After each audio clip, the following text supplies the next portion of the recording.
Hello, I'm Stephen Ash. I'm a nephrologist with Indiana University Health in Lafayette, Indiana, a long-term member of ASAIO and an ex-president of ASAIO. Today we're performing an interview in the Project Bionics series, Pioneers in Innovation. I'm pleased to interview Dr. Ed Leonard, who is at Columbia University, has been chairman of the Chemical Engineering Department. Ed had graduate education beginning at MIT and studied chemical engineering. He then transferred to University of Pennsylvania and got a master's degree in chemical engineering and a PhD. He has been with Columbia University a long time, Department of Chemical Engineering. He was chairman and professor, also biomedical engineering. He has also been a visiting professor pretty much all over the world.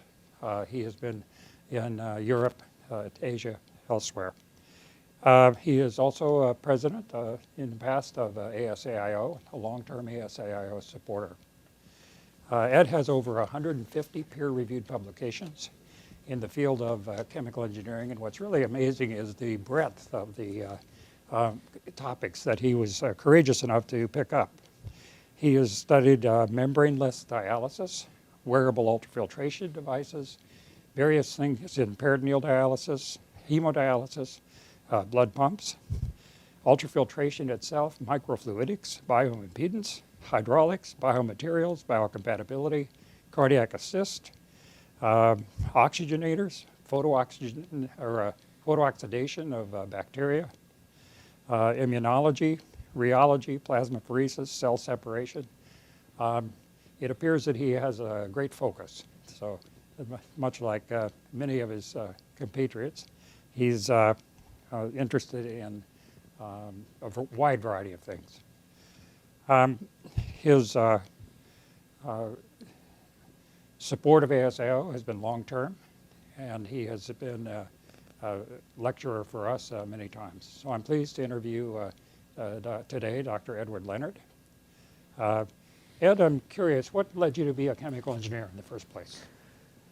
My mother wanted me to be a doctor, and I wanted to be an engineer.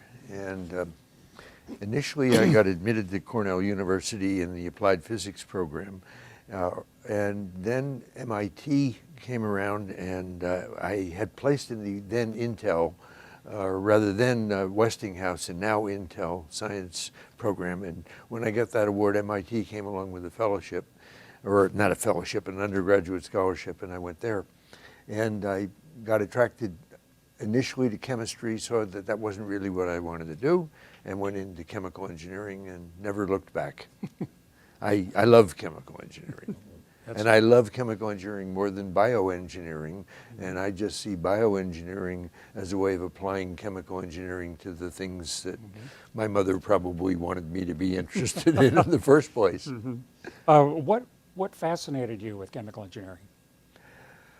I don't know. I just think the ability to manipulate nature, the ability to make things happen that wouldn't happen simply standing there all by themselves, and then the things that go wrong and trying to fix them and coming out with something that was done and needed to be done and hadn't been done before. And you've used the tools of pretty sophisticated mathematics and modeling significantly in your work, right? Well, I feel like I'm halfway up the ladder. I have never been the kind of mathematician that I would like to be. I've never reached the highest levels of computation or mathematical symmetry theory or things like that. On the other hand, I certainly was impressive to some people in this organization. I've told you before, the first paper I ever presented at ASAIO was in 1957, which is a long time ago. The chairman of the session was Dr. Kolff, and Dr. Kolff did not like me being on the program because there had not been any engineers before, and he thought it was some kind of interference. He said, well, the next paper is by some mathematically minded guy who doesn't know anything about dialysis, but there are good papers coming afterward. So that was my introduction to my first oral presentation. That's memorable.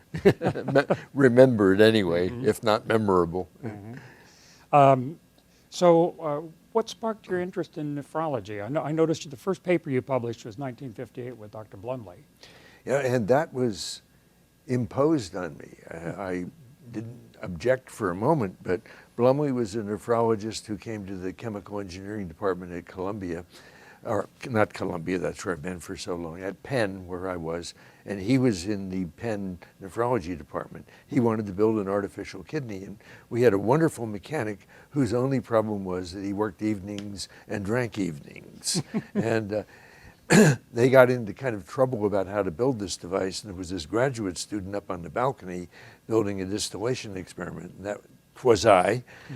And I got drawn into telling them, well, you should use this size drill, and you calculate pressure drop in this way, and you would do better if you twisted it a little bit like so. And Blumley, who is one of the most wonderful co-authors I ever had, was receptive to all of this and built on it. He had a wonderful engineering sense himself, and the result of it was that collaboration, which went on for years.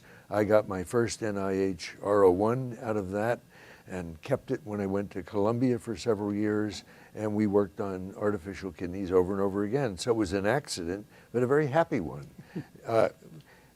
Nephrology is chemical engineering in the body. There is no organ that has more transport or more sorting out of molecules than the kidney. So it was pretty natural, actually. That's true. And dialysis, of course, is a chemical engineering device, a little more simplistic than native kidney.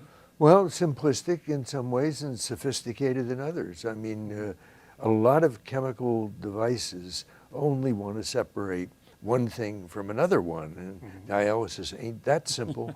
I mean, it's entirely a question of dealing with ions in one way and large molecules versus small ones in another way, and water, water, water, which is what the kidney is supposed to handle, all over the place.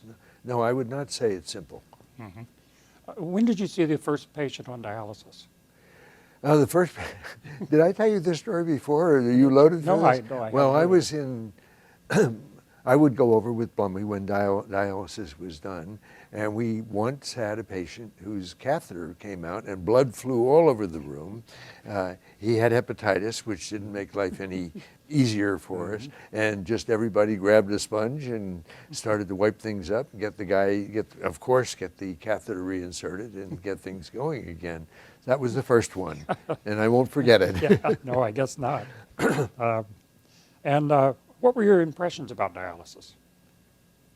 Well, I think my impressions were multifaceted, you would say.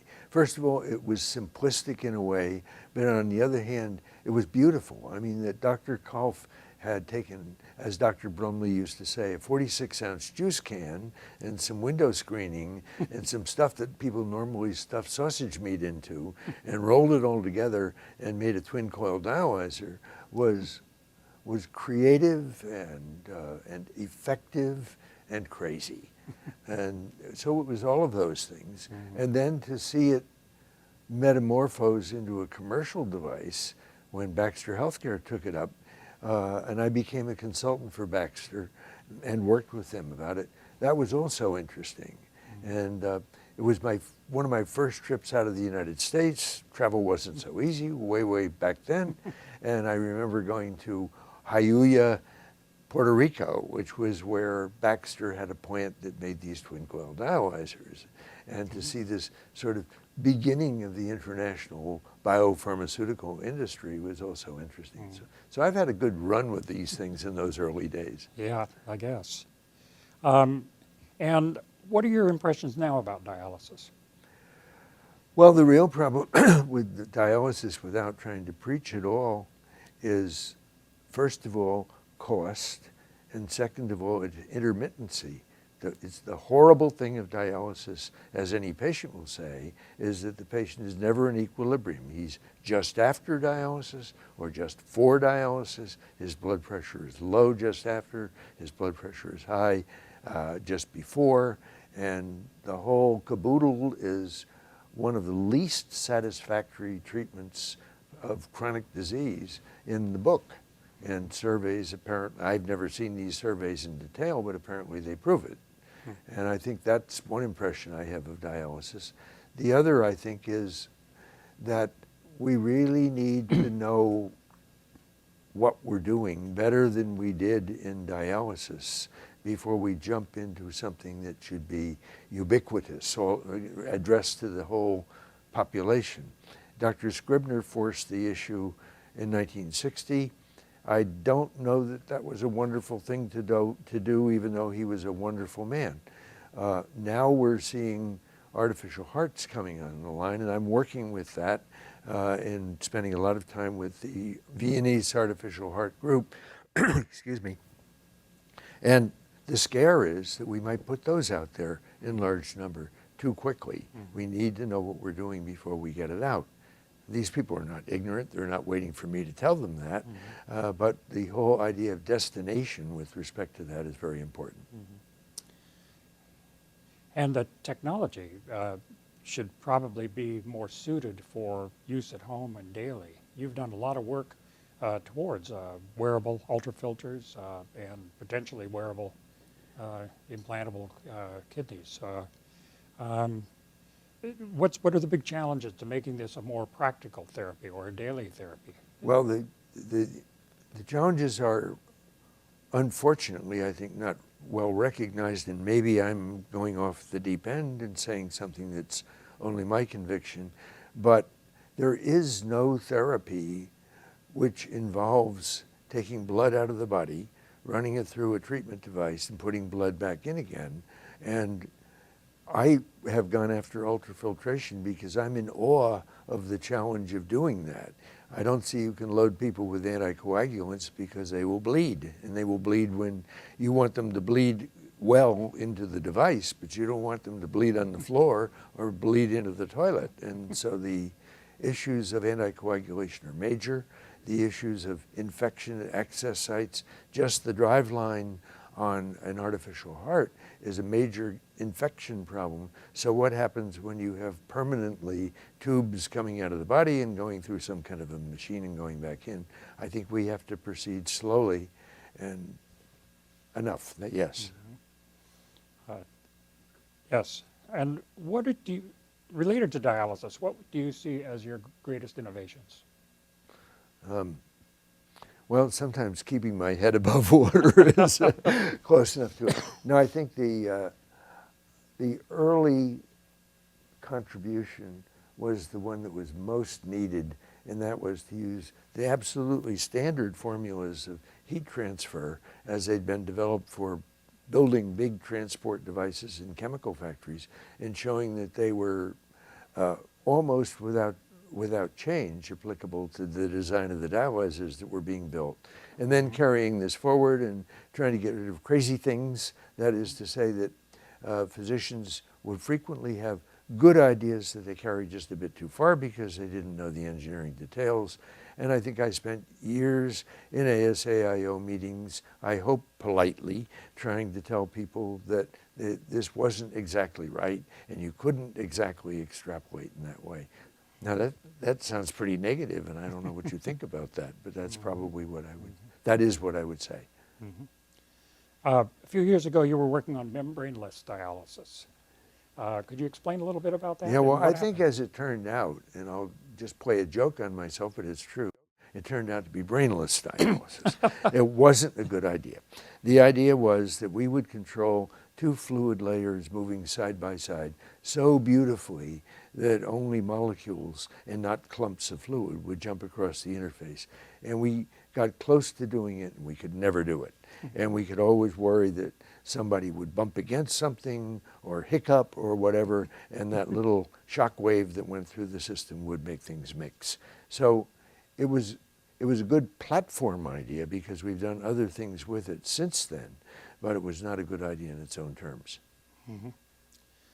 And how about the wearable ultrafilter? The wearable ultrafilter is something that, as I said, first of all, I see as, I like to think of the wearable ultrafilter as very pragmatic. That is to say that something horrible happened in the history of nephrology, as I see it as an engineer looking at doctors, and that is the wild pursuit over 50 years for the toxic molecule of dialysis, and forgetting that the toxic molecule was really water. And that was terrible, because if we had spent all that time trying to keep the patients at normal blood pressure, which means normal body volume, normal fluid volume in the body, we would not have a lot of the troubles that we have now. The major cause of death in dialysis is hypertension, or clots that are thrown in hypotensive periods of time. And if we could just control water, we would do better. The people who want to have a wearable dialyzer, I think, are jumping off of a long dock into a deep sea. And I think if we just had a wearable device that was simple to check out how we can get blood access and deal with patients walking around with a process going on all the time, if we had that, I'd be happy. So that's why what I think about wearable ultrafiltration. The trick then is just to get the thing small and reliable and solve the blood access problem, and really to integrate it into the modern society. Because I think my answer is too long. I just will cut it off by saying this, that the economics is the other part of it. The favorable or unfavorable? Well, dialysis costs are pretty well capped in the United States.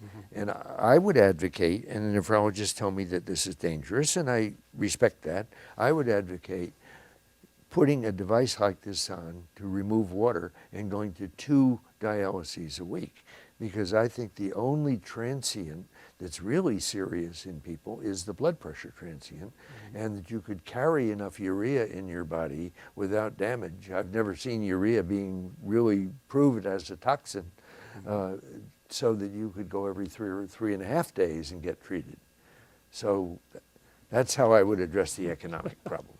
To get the money from that 3rd dialysis and use it to pay for the water removal. If you think back to the twin coil kidney cellophane membranes, calculated and crudely measured ultrafiltration, acetate dialysate, and compare it to today, what in the whole field, what have been the biggest innovations? Well, I think the biggest innovations have been, to a large extent, in industry, really. That is the consistent production of a sterile, cheap product. The technical innovation that overcomes everything in dialysis is the hollow fiber. And who properly should be congratulated for having invented that is another issue, but it certainly came out of Dow Corning. Industry was really great in seizing the opportunity. Japanese industry set very high standards for Americans to catch up with. And overall, I would say that that whole efflorescence of a compact, rapidly manufacturable, no need to treat it as a recyclable device, even though for a while they did, that was the great triumph. Great. Looking at today's machines, controlled filtration and bicarb, hollow fiber devices, and lots of monitors. Has innovation from that point forward been slow? Well, I think that, again, what you're doing is looking, one reaches a solution of a problem in principle and then perfects the solution. And you build and you build and you build on it. And if you look at the modern automobile, I always think about the Mazda rotary engine and its inability to displace the piston cylinder engine in the 1970s or whenever it was. You simply could not displace that vast investment in a particular style of engine. And so the Mazda couldn't make it. Well, these machines now are getting made better and better, and they cost more and more, and they're more and more reliable. But to innovate against them becomes harder and harder. And are we on a path we want to be on? I don't know that we can ever go backwards, but that's the way I see them. They need to be improved. Would I oppose putting another monitor on that saves a life here and there? Of course I would not. Mm-hmm. But you have to look at the cost structure and the complexity and where it's taking us. And besides the equipment, there's a whole investment in a business model, which is outpatient 3 times a week dialysis. That's correct.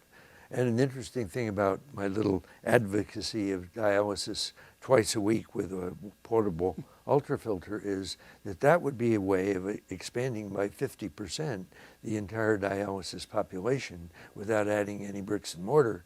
Because if you had 2 dialyses a week as opposed to 3, you'd immediately create a large number of vacancies, which we need and would fill quickly. Mm-hmm. What do you think of peritoneal dialysis, by the way? I think it's great when it works. There are a limited number of patients who appear to be able to transfer enough material. I think that the osmotic agent is still up in the air. That is to say, people mostly still use glucose to extract water out, and that's a major problem. Now there's a guy who happens to be interviewing me at the present moment who's got some pretty interesting, innovative ideas about peritoneal dialysis and improving mass transfer in the peritoneal space, and I think there's good things to be done there. I think the idea that Marty Robertson and his partner are working on with the group in Singapore may bring peritoneal dialysis forward. And in a way, if we're going to have a wearable dialysis system, the peritoneal port may be a better one to go through than the blood port. Mm-hmm. Certainly easier as long as it flows well, so yes. Safer too. You have worked in so many areas of medicine and science, and you've been so innovative. You've not only worked in these areas, you've helped perfect them. What makes you tick? What makes you do this? I don't know, but you know, when I undertake a whole bunch of different projects at home, my good wife simply says to me, Edward, clean up, clean up. If you would do a little less and get some of these projects done a little quicker, this household would be a little nicer and cleaner. And what makes me tick, I think, is a lot of curiosity and the sense that there is a set of principles, engineering principles, I'm not talking moral principles now, that are applicable, and I'd say, why don't you do this? Or that looks to me like a weak spot here, or if you did it this way, you might get a little more efficiency out of it. And it's just curious. Mm-hmm. You're working with Dr. Shima at right. the University of Vienna on an artificial heart project. Yes. What are you working on? Well, right now, that's gotten, from my perspective, to be scientific. They've built a gorgeous machine over there. As I've often said, if I had to have a VAD put in me, I'd go off to Vienna, because they have a team which is so thorough, so meticulous, so patient-centered, and they have tested every pump in the world, as it were. They've made a couple of their own, but just to get practice. They really are there to perfect other people's devices. However, what I'm doing in that is science, or trying to make science out of it. Everything, as I said earlier in this interview, that has to do with the artificial heart is a matter of destination. And if we had destination to recovery, if we put somebody on a VAD and could take that VAD out after 4 months and relaunch the person on his own heart, everybody would feel better. Mm-hmm. And in order to do that, we have to understand what cardiomyopathy amounts to. It's called remodeling by those guys, and it's not remodeling that you want to do. It's not remodeling your living room, it's remodeling your heart in a bad way. And now they've observed that there's something called reverse remodeling. And reverse remodeling means that in some patients, you can take the pump away and the heart recovers.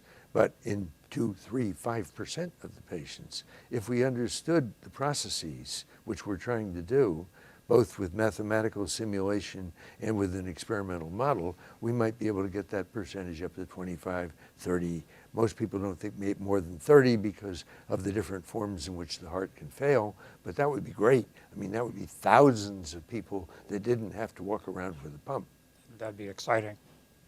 What role do professional societies like ASAIO have to do with scientific evaluation of therapies and promoting innovation? Well, I think the first thing to say is that ASAIO is a special kind of a society. I don't know anybody that I can quickly think of who regards ASAIO as his prime society. I've been with the chemical engineers for years, on and off with the Biomedical Engineering Society. I love ASAIO. I think it's indispensable. On the other hand, it's nobody's primary society, and it should not be. So my expertise and my qualifications are judged better by peers in chemical engineering. My relevance, maybe, is judged better by what happens in ASAIO. And that's partly because of the mix we have between Right. clinical practitioners and scientists and Yes, engineers. absolutely, absolutely. That's really unique. What are the strengths of ASAIO and what are the weaknesses over the next few years? Well, I think the strength of ASAIO is primarily the fact that the other organizations are not doing the tactical job. And the challenge is to keep the windows open in ASAIO, to make sure that our contacts with the federal government, make sure that our contacts with regulatory agencies, and maybe even the insurance community and the healthcare delivery systems is such that we're recognized and that we serve the purpose that we think of for ourselves. But we have to find ways to do it. The apples don't just fall off the tree, they have to be picked. Yeah. So industry, government involvement. Yeah, or societal involvement in a broad sense. Maybe industry and government is a little too narrow in the modern socialized medicine world. And you have insurers and people who are setting standards for healthcare delivery, which are not easily categorized into either industry or government. But we got to find them and work with them. Yes, that's right. And you've been a professor and chairman at a major institution, Columbia, for years. Did the institution support your research interest in all these diverse areas and medical application in particular? Well, I'm lucky because I went to the kind of a university where when you get tenure, you can do anything you want to do. And I think I and my colleagues try to do that with good sense.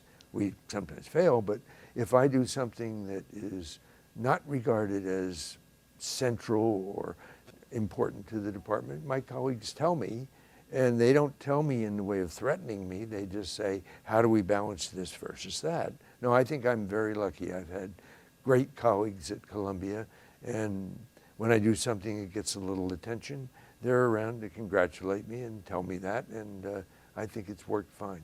And we have a great medical center, which I think in retrospect I did not use enough, but it was there and I should have used it more. In terms of the engineering students, and you've had dozens of fellows and trainees and I'm sure taught thousands of engineering students. Do they have the same motivation, curiosity, interest, intellect that they did before? Yes and no. The yes is for sure the enthusiasm is there. There's nothing like, too. We all know that young people and their enthusiasm is what makes the world go round, and nobody should ever dump cold water on top of that. And occasionally when I've done it, I've had to go and fix it because it was really a bad thing to do. On the other hand, I think the entrepreneurial startup, make money fast, not be so sure that you needed to have all the scientific principles in place, that direction is to be looked at carefully. I wouldn't say it's disturbing to me. I would say it's something to study and try to guide in the best possible way. And how about medical students? You must interact with many of those. And have they changed any in the last 30, 40 years? Yes, for sure they have. First of all, medical education has changed. I also think there's a very important and interesting comparison to make between the teaching of medicine in Europe and the teaching of medicine in the United States. In the United States, there is a distinct high level of knowledge which is demanded of the medical student. They have to pass all kinds of examinations. I find the European training system much more hands-on, clinically related. They take courses, they must pass courses, they have to be qualified, they're examined, so on. But I think basically the innovative physician who wants to do more than to take care of patients can get into research activities, can branch out, can recompose his curriculum, can take time off and come back and finish things later on. And I think it's more flexible and maybe more attractive. Maybe more dangerous too. I'm not a designer of medical curricula, but that's, you asked the question, that's my answer. What recommendations would you give to, say, an engineering PhD student about nephrology and dialysis and extracorporeal blood therapy as a subject? I think as little as possible. No, I really do. I mean, I think that they are likely to be more innovative, and I would encourage the maximum amount of innovation and then just try to ask the critical questions sotto voce, in a soft voice.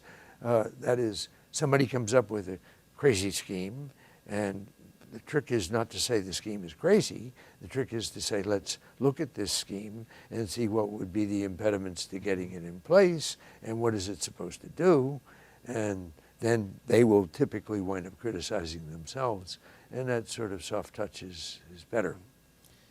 And would you direct them towards a field in chemical engineering similar that you followed? Well, the study of artificial organs and blood and rheology and all of that. I think we have to understand or recognize and exploit the coming together of biology and engineering. That is, no engineer is going to do usefully what I did 45, 50 years ago. Now you can manipulate the biological environment. You have materials, biomaterials, which are half biological and half engineering. You have these constructs, and you have these hybrid systems, and you've got to engineer in that domain. You better take some biology or acquire the biological knowledge, and you better make sure that when you turn your engineering principles into that field, that you're not looking at the same thing that airplane designers are looking at. There are important things, and there are important things the aircraft industry or the computer industry have to say to us, but you need to do that, again, with a soft voice and with the respect for the environment that you're going into. Mm-hmm. If you had a do-over, what would it be? I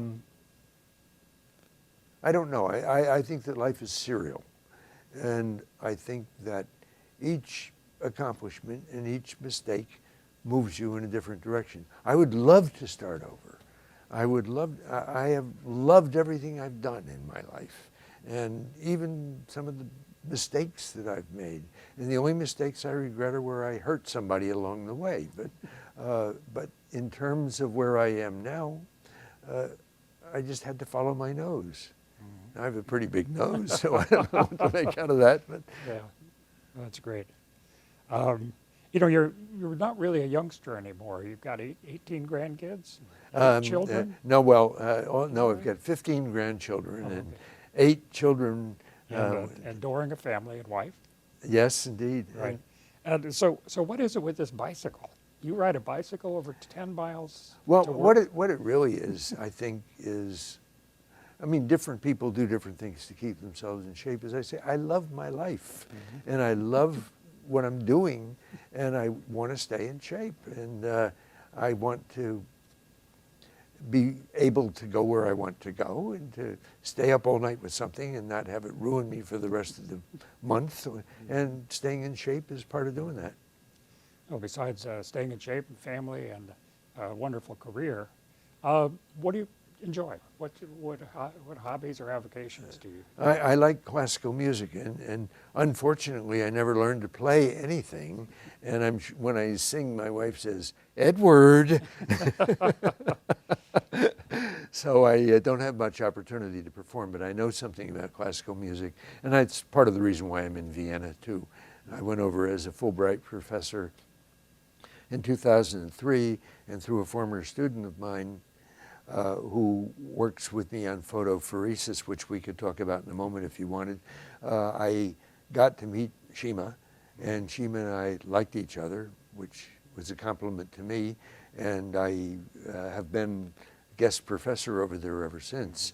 But that gets me off to the opera and to the classical music, and Wonderful. It's a beautiful place to do it.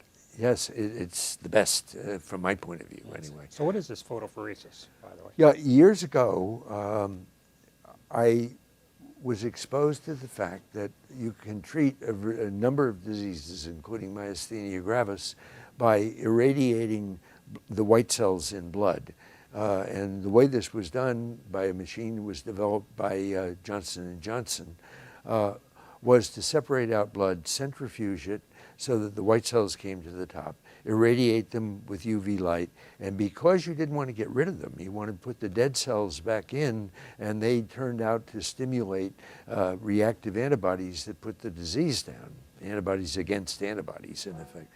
But that was all fine and intelligently derived and good, but it was not so smart, because they had to separate out the white cells to prevent the red cells from masking it. And the same technique that I tried to use with membraneless dialysis did work with that. You could put blood down a tube, and by carefully regulating the flow pattern, all the white cells would come to the fringe of the tube. If the tube was transparent, you could shine UV light through the tube, never having the centrifuge, and put the blood right back into the patient. And that really works.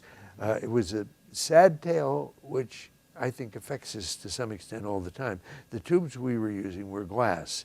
They were leaded glass. We bought the leaded glass tubes from a firm, the only firm that made it, in California. California came down on the leaded glass manufacturer as exposing their employees to too much lead. The factory was shut down. We could not find a glass supply, and that was the end of that project. And so they still centrifuge, and it works. And it works well enough that the world has not stopped because that was not done. But I've always felt that that was a really cool thing, which for reasons a little beyond my reach didn't reach the market. Yeah, that's a shame. That's a fantastic concept. I thought it was fun. Yeah. The guy, but you know, the pendulum swings in funny ways. The guy who did that, Socrates Kouritsis, he was the student, went on to work for a pharmaceutical company, and now is a big shot in Novartis in Switzerland.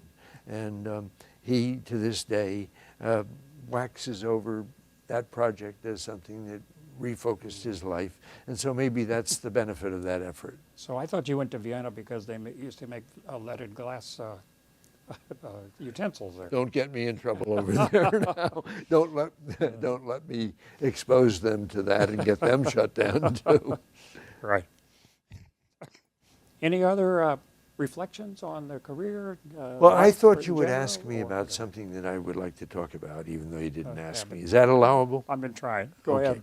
No, I wanted to talk a bit about the early days of ASAIO.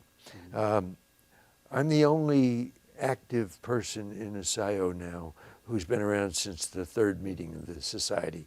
And it was a funny society in those days. There were fewer numbers of people. Things were much more informal. And there was a guy who I think is simply not memorialized enough, not nearly enough, and that's George Schreiner. George Schreiner was professor of medicine and a leading artificial kidney guy and a leading kidney therapy guy, and one of the original guys to use dialysis to get poisons out of the bloodstream, and an absolute devotee of ASAIO. He ran the society's finances, a little high, wide, and handsome, but never dishonestly. He just took some risks for the society, generally with good results. He published out of the Georgetown University Press mimeographed versions of the society's transactions. Things were much more informal then. Everybody was first name. There were late night drinking parties. It wasn't bawdy. There was one party that I wasn't at. They always told me about. They said, Leonard, you came in just 2 years too late.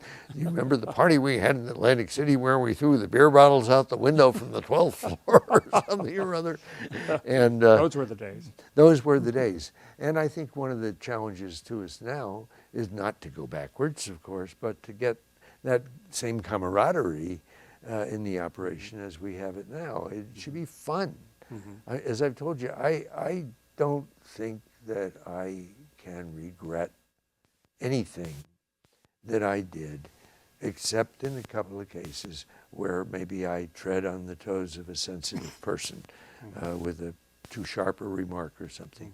But the yin and the yang of this, the mistakes and what you learn from the mistakes, and the breakthroughs and the complementation, where I take, say, your idea and my idea, and maybe neither one of them cuts it completely, but together they go a little better, and I know you and I can call you up, and recommendations are exchanged on an informal basis, and critiques pop up where they need to pop up. I think this is the stuff of it. And that was much more present in the early society, and it's a real challenge to make it happen now. Yes, you're right. It takes more than just meeting presentations and the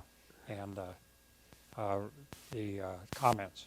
One thing that George Schreiner used to do was the ASAIO publication that covered the meeting included not only the abstracts and articles, but also the discussion. Yes, And yes. that was pretty fascinating. Some of the comments, even by George Schreiner, were a little more pointed than I might have made. They were good, and you know, this is a fault of mine I've always had. I really do not like to display myself in public, and I don't think I play fast ball games. Like you asked about my bicycling. I love riding my bicycle, and I love sports that make me feel tired in the nice way of feeling tired. And I am no good at tennis, and I'm no good at other fast games, and I'm no good at formulating really good questions in a hurry in a meeting. But I agree with you completely. Admitting my fault, and you won't see much of commentary in print from me as a result of it, I think that that's very much the spice of the meetings. I did do a couple of them that I remember. The guy that came in, the medical resident who came in, and he decided that he was going to make a dialyzer work better on a patient by recirculating the blood. So he got 300 cc's a minute of blood from the patient, and of course he was putting 300 cc's or 290 cc's back in at the end, but he was going to run the dialyzer at 800 cc's a minute, and he got clearances of 790 cc's. Well, they were clearances on the 800 and on the concentration in the 800, but he thought he had gotten the patient's blood cleared at greater than the blood flow. And I remember standing up there and having a big argument about that in the meeting, and most people saying that I was wrong, and I wasn't wrong.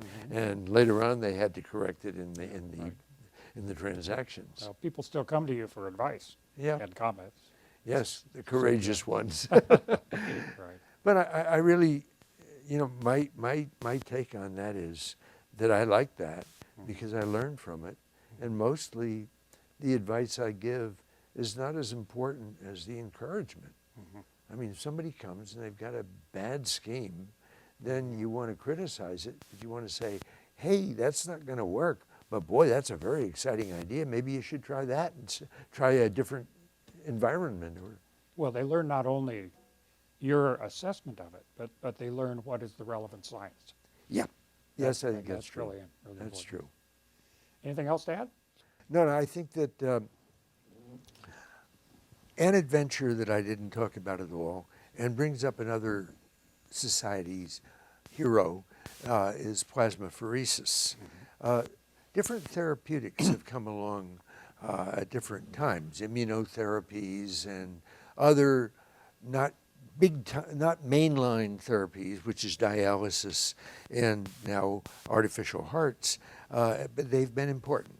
And Malcheski and Nozay and the Cleveland Clinic guys did a wonderful job in the 80s of getting plasmapheresis on board. And it was not only a contribution to the therapeutic modality, which persists. I mean, people are apheresed in a variety of ways now, and it doesn't get a lot of play here for whatever reason, but it's done.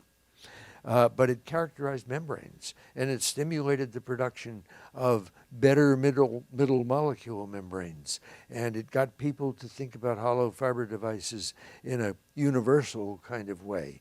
And that was an ASAIO contribution. I don't think that would have ever blossomed forth in the same way if it had just been a little plasmapheresis operation on the side. I think if there'd been a plasmapheresis society, and that it wasn't incorporated into ASAIO, that it would have had far less of an impact. And that's a real ASAIO triumph. Right. Yes, when you think of the number of artificial organs that have formed specialties, actually. And Dialysis, ECMO, and then, the of artificial course, heart itself. there's you. And that is to say, I think your activities in support of so-called artificial livers, treatment of end-stage liver disease, are important contributions which would have had less visibility and would have been incorporated into the general scheme of things much less if there were no ASAIO. I remember that we were talking about reciprocal flows way back, and I had done something with that in dialysis, and it didn't get mainstream, and then you decided that it was useful in the artificial liver game. And there's a whole lot of cross-fertilization of that kind. Yeah. So it's a rich game that we played. Not rich in the dollars, but rich in the fun and rich in the intellect, I think. Yes, and in the combination of all of these different specialties, technologies, sciences. There's a lot that's packed into any artificial organ. And it will come. It will come more. I mean, microfluidics that we didn't talk about, we won't take off on that now. Nanofabrication, which is being talked about in this meeting. New blood interfaces that involve hybrid materials and grown grafts and so on. All of this is heading up, and all of it, if it heads up in little tiny enclaves that are not in the presence of an umbrella like ASAIO, is just going to have a harder time of it. Well, thank you so much for the interview. It's really amazing, your breadth of interest through the years and your intensity and enthusiasm now. Well, thank you. Thank you.